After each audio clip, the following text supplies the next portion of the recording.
أنا لو القاو هيوتي زخيت زلهو ካብ ዝኾነ ይኹን ናይ ፖለቲካ ምንቅስቃስ እውን ንዓርሰይ ዓቂበ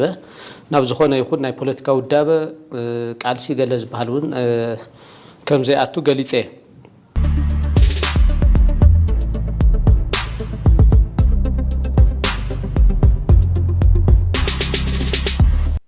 سلام تخطاتلتي لاندا ريبورت مولجيتا صباحيم لاندا ريبورت واناوي حبريتاتات كاب تግራይ ዝመሓላለፈሉ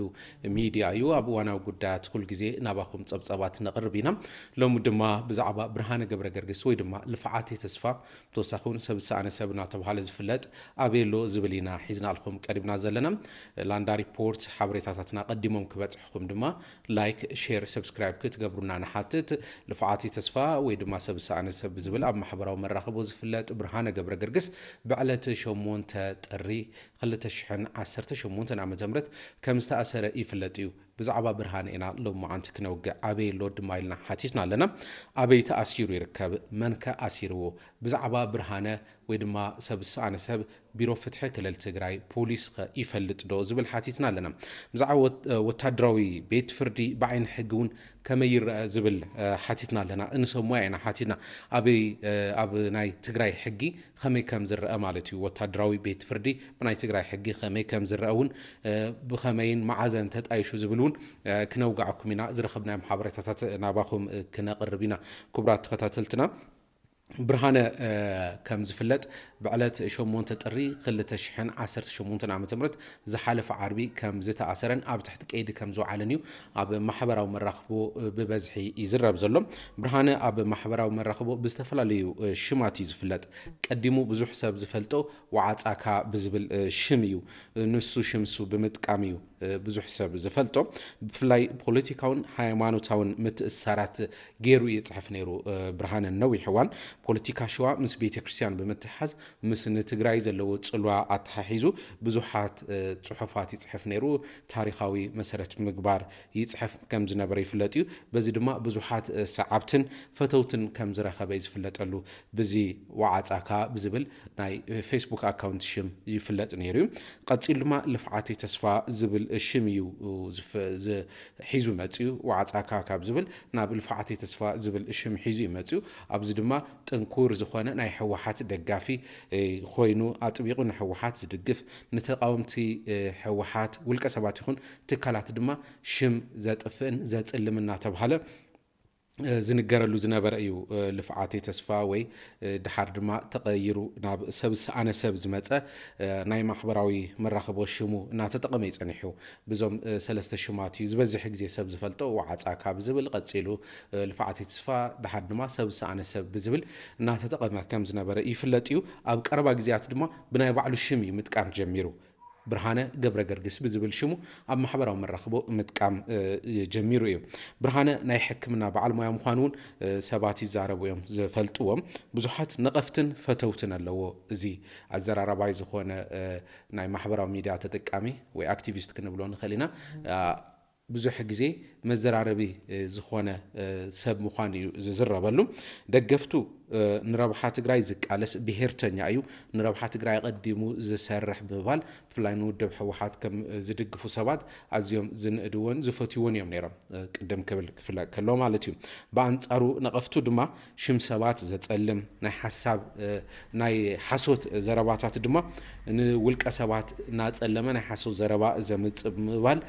ሰባት ማእኸል ዝገበረ ሓሳባት ዘይኮነ ዝበዝሕ ግዜስ ሰባት ማእኸል ዝገበረ ዘረባታት እዩ ዝዛረብ ብተወሳኺ ክብሪ ሰባት ዝትንክፍ ንክብሪ ሰባት ክብሪ ዘይብሉ ናበሉ ክነቕፉ ናሰማዕና ኢና ነርና ሓደ ግን ነቐፍቲ ይኹን ፈተውቱ ዝዛረብሉ ሓደ ጉዳይ ኣሎ ብዛዕባ ብርሃነ ማለት እዩ ንሳቶም ሓደ ነገር እንታይ ይዛረቡ ልፍዓተይ ወይ ሰብሳነ ሰብ ኣብ 2013 ኣብቲ ናይ ጽንተት ኩናት ምስ ሰራዊት ትግራይ ምስ ተኣጋር ተሰሊፉ ኣብ ልዑል ግደ ካብ ዘበርከቱ ምስ ሰራዊት ትግራይ ተሰሊፎም ካብ ዝነበሩ ሓደ ምዃኑ እዮም ዝነግርሉ ኣብ 2013 ናይ ኣጋር ሰራዊት ሓኪም ኮይኑ ሰራዊት ከይጉዳእ ልዑል ጻዕሪ ይገብር ዝነበረ ጉድኣት ዝበጽሖም ቅልጡፍ ሕክምና ክረኽቡ ብታ ዝከኣላ ይሰርሕ ዝነበረ ከም ጅግናን ከም ተባዕን እዮም ዝቆጽርዎ ብዙሓት ሰባት ማለት እዩ ድሕሪ ማእሰርቱ ክንርኢ ከለና ግን ማእሰርቲ ብርሃነ ድሕሪ ምስምዑ መሰሉ ክኽበረሉ ይጽውዑ ዘለውን ድምፂ ይኾንዎን ዘለው ግና ብዝገርም መገዲ እቶም ብውልቀ ዝዘለፎም ሽሞም ዘጸለሞም ብሓሶት ዝጠቀኖም ዝተባሃሉ ሰባት እዮም ንብርሃነ ንክፍታሕ ወይ ድማ ድምፂ ይኾንዎ ዘለው መሰል ክኽበረሉ ንሓተቱ ዝርከቡ እዞም ሰባት እዚኦም እዮም እዞም ብርሃነ ብውልቆም ኣብ ልዕሊኦም ዘለፋታት የስምዕ ዝነበረ ኣብ ተፈላለዩ ውድባት ዝሰርሑ ክኾኑ ይኽእሉ ምሁራን ክኾኑ ይኽእሉ ንሳቶም እዮም ክሳብ ሕዚ እንዕዘቦ ዘለና ማሕበራዊ ሚድያ ዝሳተፉ ሰባት ሽሙ እናልዕሉ ፍትሒ ክረክብ መሰሉ ክኽበረሉ እናሓተቱ ዝርከቡ ንሳቶም እዮም ብርሃነ ቅድም ኢለ ከም ዝገለጽዎ ንሕወሓት ዝድግፍ ኮይኑ ንሕወሓት ዝቃወሙ ውዳበታትን ውልቀ ሰባትን ብዝለዓለ መጠን ሽሞም ዘጸልም ምዃኑ እዩ ዝንገረሉ ኣብቲ ንሱ ንሕወሓት ይድግፈሉ ኣብ ዝነበረ እዋን ሽም እንተጥፍእ ኣብ ዝነበረሉ ግዜያት ማለት እዩ ብሕጊ ክሕተት ይግብኦን ኣበሉ ዝጽሕፉ ሰባት ነይሮም እዮም ብሕጊ ክሕተት ዝተረኣየሉ ኩነታት የነበረ ነቶም ሽም ዘጸልሞም ሰባት ማለት እዩ ኣብ ቀረባ ግዜያት ግና ንሕወሓት ክቃለሳ እየ ብምባል ምዝራብ ጀሚሩ አንጻር ሕወሓት ድማ ቃልሲ ከም ዘካይድ ምዝራብ ኣብ ዝጀመረሉ ኣብ ውሕዳት መዓልታት እዩ ክእሰር ክኢል ዘሎ ምንጭታትና ከም ዝገልጽዎ ድማ ብርሃነ ኣብ ዝሓለፈ ዓርቢ ዕለት 8 ጥሪ 2018 ዓመተ ምህረት ክእሰር ክኢሉ ዘሎ ካብ ኣባልነት ሰራዊት ስለ ዘይተሰናበተ ብዝብል ኣብ ግንባር ምዕራብ ተባሂሉ ዝፍለጥ ኣብ ሰራዊት ትግራይ 3 ግንባራት ከም ዘሎ ይፍለጥ እዩ ሓደ ግንባር ደቡብ ካልኣይ ግንባር ሰሜን ምብራቅ ሳልሳይ ድማ ግንባር ምዕራብ ተባሂሉ ዝፍለጥ ብብርጋዴር ጀነራል ምግበይ ሃይለ ዝምራሕ ግንባር ኣብቲ ግንባር እሱ ኣባል ዝነበረ ምዃኑ እዩ ዝረበሉ ናይቲ ግንባር ድማ ናይ ኢንዶክትሪኔሽን ብፍላይ ድማ ናይ ስነዳ ስራሕቲ እውን ዝሰርሕ መንባሩ እዩ ዝንገርሉ ብርሃነ ወይ ሰብ ዝሰኣነ ሰብ ኣብዚ ድማ እናሰርሐ ዝጸንሐ ብምዃኑ ካብ ኣባልነት ኣይተሰናበተን ክብሉ እዮም ምንጭታትና ዝገልጹ መሰረት እዚ ድማ ብሰራዊት ተታሒዙ ከም ዘሎ ኣብ ሽረ ዝርከብ ቤት ህንጸት ከም ዘሎ እዮም ዝገልጹ ኣብቲ ቤት ህንጸት ድማ ናይ ሲቪል ኣሎ ናይ ሰራዊት እውን ኣሎ እዩ ኣብ ሽረ ኣብቲ ቤት ህንጸት ንበይኑ ዝተኸፈለ ናይ ሰራዊት እውን ከም ዘሎ ኣብ 04 ተባሂሉ ዝፍለጥ ከባቢ ናይ ሽረ ዝርከብ ምዃኑ እዩ ተገሊጹ ዘሎ ልፍዓተይ ወይ ብርሃነ ገብረ ገርግስ ማለት እዩ ዝርእዎ ዝደልዩ ሰባት ግና ክርእዎ ከም ዝኽእሉ እዮም ዝሕብሩ ብርሃነ ሰባት ክጥይቕዎ ፍቁድ ምዃኑ ዝተፈቀደሉ ምዃኑ በዚ ድማ ሰባት ይሓትዎ ከም ዘለው እዮም ዝረአይዎ ሰባትን ላንዳ ሪፖርት ከም ዝገለጽዎ ድማ ኩነታት ጥዕኑ ብርሑቕ ምሕታት ከም ዝከኣል እዩ ብርሑቕ ምሕታት ይከኣል እዩ ከምዚ 7 ሜትሮ ገለ ርሕቐት ሃሊካ ብርሑቕ ከመይ ኢልኻ ምሕታት ከም ዝከኣል ዝደልዮ ነገራት ድማ ምምላስ ሓበሬታ ምልዋጥ ከም ዝከኣል እዩ ቀሪብካ ሰላምታ ተጨባቢጥካ ግና ከም ዘየለ እቲ ርክብ ከምኡ ዓይነት ርክብ ከም ዘይፍቀድ እዮም እቲ ምንጭ ሓበሬታና ንብርሃነ እውን ርእይዎ ዝነበረ ኣብ ሽረ ምንጭ ሓበሬታና ዝገለጸልና ቀሪብካ ምዝራብ ከም ዘይፍቀድ ግን ብርሑቕ ሰላም ምባል ከም ዝከኣል ዝደልዮ ምሃብ ከም ዝከኣል ዝደልዮ ድማ ክሓትት ከም ዝኽእል እዩ ተነጊሩ ዘሎ ምግቢ ንሰራዊት ዝቀርብ ከም ዝቀርበሉ ከም ንማንም ንዝኾነ ሰራዊት ኣባል ሰራዊት ዝቀርበሉ ንዕውን ከምኡ ዓይነት ምግቢ ከም ዝቀርበሉ ክሳብ ሕዚ ግና ክሲ ከም ዘይቀርበሉ እዩ ምንጭታትና ገሊጾምና ዘለው ክሲ ኣይ ቀረበሉን ናብ ቤት ፍርዲ እውን ከም ዘይቀረበ ክሳብ ሕዚ ብዘለና ሓበሬታ ናብ ቤት ፍርዲ እውን ከም ዘይቀረበ እዩ ኣብ ጉዳይ ማእሰርቲ ብርሃነ ጠሚቱ ኣመራርሓ ቢሮ ፍትሒ ኣብኡ ዝርከቡ ገለ ምንጭታትና ሓቲስና ነርና ይፈልጥዎ ደይኾኑ ብዛዕባ እቲ ጉዳይ ብዝብል ሓቲስና ነርና ማለት እቲ ቢሮ ብስሩዕ ክፈልጦ ዝኽእል ናብ መሓውር እቲ ቢሮ ወይ ድማ ናብ ፖሊስ ኮሚሽን ኣብ ፖሊስ ኮሚሽኑ በብወረዱ ወይ በብከተማው ኣብ ዘሎ ከባቢታት ብመሓውር ኣቢሉ ብቢሮ ፍትሒ ድማ ብተመሳሳሊ ኣብ ከተማ ወረዳታት ኣቢሉ ክፍለጥ ከሎ ሓበሬታ ነቲ ቢሮ ክበጽሖ ከሎ ፈሊጥዎ ተባሂሉ ክንገር ዝኽእል እምበር እዚ ኣብ ማሕበራዊ ሚድያ ብዝልጠፍ ዘሎ ክፈልጦ ከም ዘይኽእል እዩ ብስሩዕ መሓውር መቕረቡ ወይ ወለዱ ኣሕዋቱ ኣዝማዱ ናይ ቀረባ ዝበሃሉ ሰባት እንተመልክቱ እዩ እቲ ቢሮ ድማ ብስሩዕ መገድሱ ክከታተሉን ፈሊጥዎን ክበሃል ዝከኣል ዝብል እዩ እቲ ዝረኸብናዮ ሓበሬታ ዘመላኸትካ ቢሮ ፍትሒ ብርሃነ ኣብ ዝሓለፈ ዓመት ወርሒ ሚያዝያ ብትእዛዝ ቤት ፍርዲ ተኣሲሩ ምንባሩ ይፍለጥ እዩ ኮይኑ ግና ኣባላት ሰራዊት ብዝፈጠርዎ ጽዕንቶ ሓይልን ክፍታሕ ከም ዝኽኣለ እውን ዝዝከር እዩ ኮሚሽን ፖሊስ ትግራይ ብዝተፈጠረሉ ጽዕንቶ ሕጊ ከይተኸበረ ክፍታሕ ከም ዝኻለ ኣብ ዘውፅኦ መግለፂ ሓቢሩ ነይሩ ኣብ 2017 ወርሒ ሚያዝያ ኣብቲ መወዳእታ መዓልታት ከባቢ ቢሮ ኮሚሽን ፖሊስ ክልል ትግራይ ኣብቲ ጉዳይ ኣብ ዘውፅኦ መግለፂ ከምኡ ኣፍሊጡ ነይሩ እዩ መግለፂ እቲ ቢሮ ቃል ብቃል ከቐምጠልኩም እንታይ ይብል ምንባሩ ማለት እዩ ብርሃነ ገብረ ገርግስ ወይ ድማ ሰብ ዝሰኣነ ሰብ ብዝብል ኣብ ማሕበራዊ ሚድያ ዝፍለጥ ውልቀ ሰብ ረቡዕ ሚያዝያ 29 2017 ዓመተ ምህረት ድሕሪ ቀትሪ ብዝተጠርጠረሉ ገበን ንምፅራይ ብሕጊ ትእዛዝ ቤት ፍርዲ ኮሚሽን ፖሊስ ትግራይ ኣብ ቁፅፅር ከም ዘውዓሎ ይፍለጥ ይብል ይኹን ዳ እምበር ንኻልኦት ኣካላት ተመሓላሊፉ ክወሃብ እዩ ዝብል መሰረት ኣልቦ ዘረባታት ብማሕበራዊ ሚድያን ካልኦት ማዕኸናት ዜናን ክቀባበልዎ ጸኒሖም እዮም ካብዚ ተበጊሱ ካልኦት ኣካላት ኣብ ልዕሊ ኮሚሽን ፖሊስ ትግራይ ካልኦት ኣካላት እዩ ዝብል ካልኦት ኣካላት ኣብ ልዕሊ ፖሊስ ኮሚሽን ትግራይ ትካላውን ሞያውን ነፃነቱን ሓልዩ ከይኸይድ ምፅራዩ ከይፈጽም ልዕሊ ዓቕሙ ዝኾነ ፀቕጥታት ብምብፅሖም ስዒቡ ካሊእ ዘይተደለየ ውፅኢት እውን ከስዕብ ስለ ዝኽእል ከይዲ ምፅራዩ ኣቋሪፁ ፈቲሑ ሰዲድዎ ኣሎ እዩ ዝብል ኣብ ሽዑ እዋን ዋላ ኣብ ማሕበራዊ ሚድያ ይኹን ኣብ ሚድያታት ዝዝረብ ብርሃነ ተኣሲሩ ነይሩ ኣብ ዝበሃል ከባቢ ዕጡቋት ሓዊሱ ካልኦት ናቱ ደገፍቲ ዝበሃሉ ሰባት ወይ ፅዕንቶ ፈጠርቲ ዝበሃሉ ሰባት ኣብቲ ተኣሲሩሉ ዝተባሃለ ቦታ ከይቦም ከም ዝሓደሩ ናተገለፀ ይፀኒሕ ነይሩ ናብ ኣዲስ ኣበባ ክውሰድ እዩ ናብ ካሊእ ቦታ ክስደድ እዩ ናተባሃለ ይንገር ስለ ዝነበረ ንዕኡ ከቢቦም ሓዲሮም ነይሮም ብሓይሊ ብፅዕንቶ ድማ ክፍታሕ ከም ዝኽኣለ እዩ ኣብቲ ሽዑ እዋን ንሕጊ ዝጣበቑ ሰባት እዚ ከምቲ ናይ ዕስለ ዳይነት ዝበሃል ምስኡ እዩ ብዕስለ ብሓይሊ ክትፈትሕ ሰብ ልዕልነት ሕጊ ከይኽበር ዝገብር ብምባል ክቃወሞ ከም ፀንሐ ይፍለጥ እዩ ኮሚሽን ፖሊስ ድማ ልዕልዩ ዝኾነ ኣካል ከም ዘሎ እዚ ድማ ፀንቶ ይፈጥረሉ ከም ዘሎ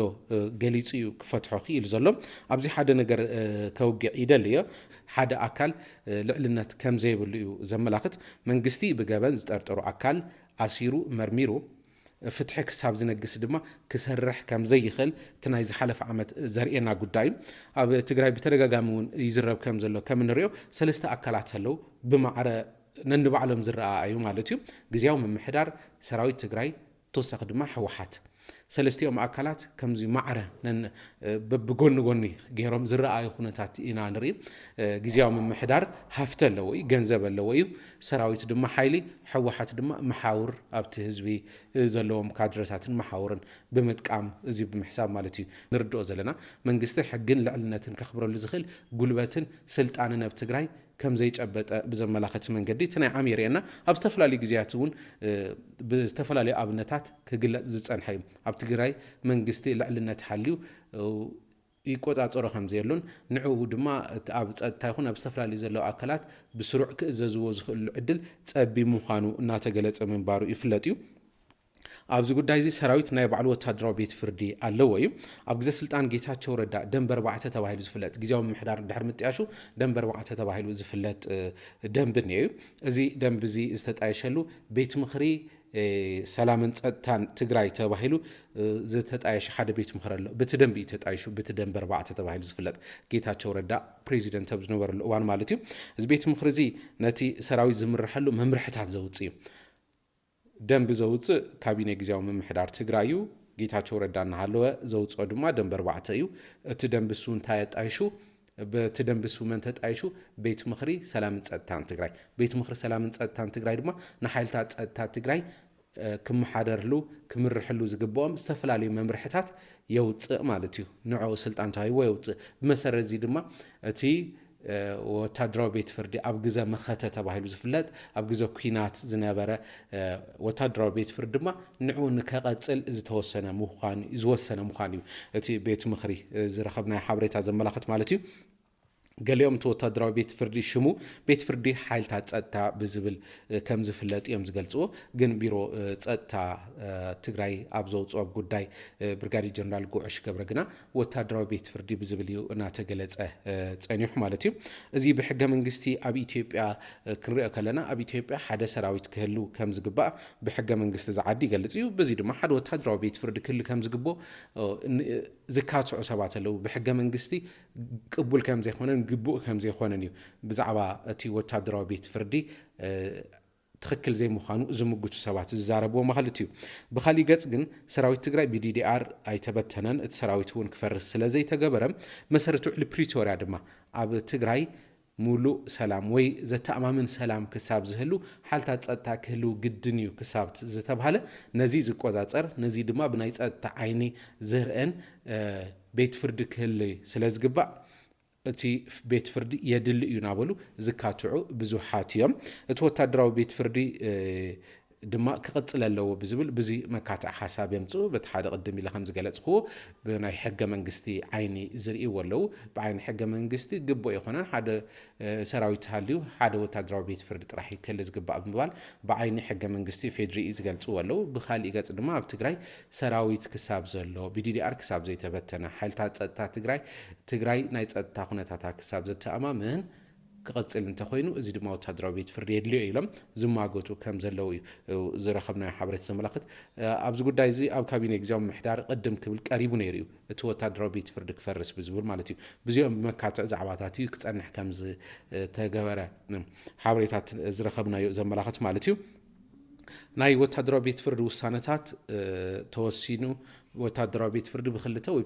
ክሳብ ክልተ ይግባኣን ደረጃ ምስ በጽሐ ናብ ናይ ሲቪል ቤት ፍርዲ ክኸይድ ከም ዝኽእል እዩ ናብ ላዕለዋይ ቤት ፍርዲ ትግራይ ክኸይድ ከም ዝኽእል እዩ ብይግባኣኒ ይኽየድ እዩ ድሕሪ ተወሳነ ዝብል እዩ እቶም ሰብ ሞያ ዝገልጹ ማለት እዩ ብዝኾነ ኣብዚ ቤት ፍርዲ እውን ብርሃነ ገብረ ገርግስ ወይ ድማ ልፍዓት ተስፋ ሰብ ሳነ ሰብ ናብ ቤት ፍርዲ ከም ዘቀረበን ክስሳቱ ድማ ክሱ ድማ ክሳብ ሕዚ ከም ዘይተፈለጠን እዩ ዝንገር ዘሎ ትማለ ብጸብጻብና ከም ዘርአናዮ እውን ናይ ስድራ ብርጋዴ ጀነራል ጉዕሽ ገብረ ከም ዝገለጹ ብርጋዴ ጀነራል ጉዕሽ ገብረ ናብ ቤት ፍርዲ ከም ዘይቀረበን ክሱ እውን ከም ዘይፈልጥ እዩ ተሓቢሩ ዘሎ ቢሮ ጸጥታ ትግራይ ናብ ቤት ፍርዲ ከም ዘቀረበ ገሊጹ ነይሩ እዩ ኣብ ዘውጽኦ መግለጺ ስድራ ግና ናብ ቤት ፍርዲ ከም ዘይቀረበ ብተወሳኺ ድማ ኣብ ዘይፍለጥ ሓደ ህንፃ ዘይተወደአ ህንፃ ናይ ውልቀ ሰብ ገዛ ተኣሲሩ ከም ዝርከብ እዮም ስድሩ ይገልጹ ዘለው ናብኡ እዮም ሓደ ዳይናን ሓደ መርማርን ምዃኖም ዝገልጹ ሰባት መጽኦም ብዛዕባ እቲ ኩነታት ክሲ ብቃል ከም ዝነገርዎ እቲ ጀነራል ንስድርኡ ነጊርዎም ዘሎ ዛጊድ ድማ ዝኾነ ይኹን ክሲ ብዕሊ ዝፈልጦ ከም ዘየለን ናብ ቤት ፍርዲ እውን ከም ዘይቀረበን ገሊጹ ዘሎ ከም ዝገለጽክዎ ድማ ብርሃነ ገብረ ገርግስ እውን ብተመሳሳሊ ናብ ቤት ፍርዲ ከም ዘይቀረበን ኣብ ሽረ ከም ዘሎ 04 ተባሂሎ ዝፍለጥ ቤት ህንጸት ከም ዝርከብን ተወሳኺ ሰባት ክሓትዎ ዘድልዮ ነገራት ከቕርብሉ ፍቁድ ምዃን እዩ ዝንገር ዘሎ ግን ዳርጋ ሰሙኑ ጽባሕ ይመልእ ኣሎ ዛጊድ ናብ ቤት ፍርዲ ከም ዘይቀረበ እዩ ብዛዕባ ብርሃነ ገብረ ገርግስ ዝረኸብናዮ ሓበሬታ ዘመላኽት ማለት እዩ ክቡራት ተኸታተልቲ ላንዳ ሪፖርት ንሎሚ ዝሓዝናዮ ጸብጻብ ኣብዚ ዛዚምና ኣለና ስለ ዝተኸታተልኩምና ንመስግን ላንዳ ሪፖርት ላይክ ሼር ሰብስክራይብ ምግባር ስድራ ዩቲዩብ ቻናል ክትኾኑ ንሓትት ሰላም